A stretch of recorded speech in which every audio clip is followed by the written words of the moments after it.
Good morning, everyone. Thank you for coming to this official raising of the Aboriginal, Torres Strait Islander and Australian flags.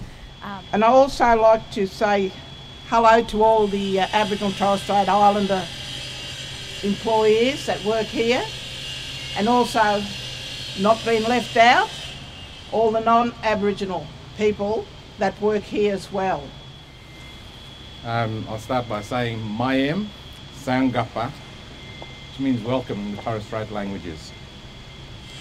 Firstly, I wish to acknowledge the traditional owners of this land and Mrs. Matilda House, the senior elder here today, who just gave us a warm welcome to her country.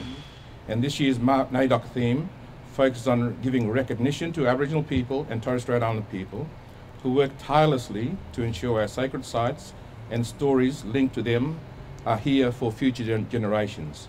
One of the themes or the sub-themes of this year's NAIDOC is our sacred land, and in particular learning, respecting and celebrating, and we'll have an opportunity, I think, to hear more about it at other events this week.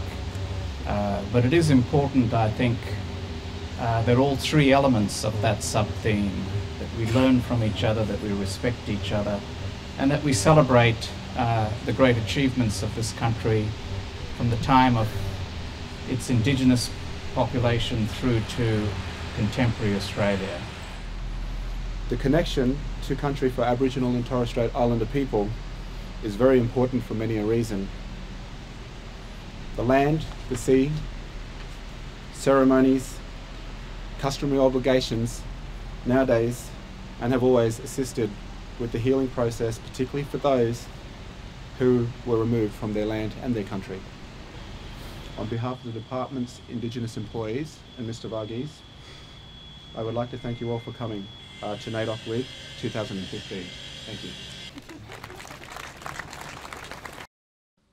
It's a real privilege to be here tonight at this really prestigious event and to welcome you all to the very, very cold land of my ancestors, and I hope you're enjoying it.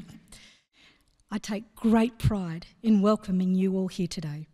And in the language of my ancestors, and as my Auntie Agnes says, Nagana Yarabi Yangu, you're welcome to leave your footprints on our land. Or in other words, welcome to Ngunnawal country.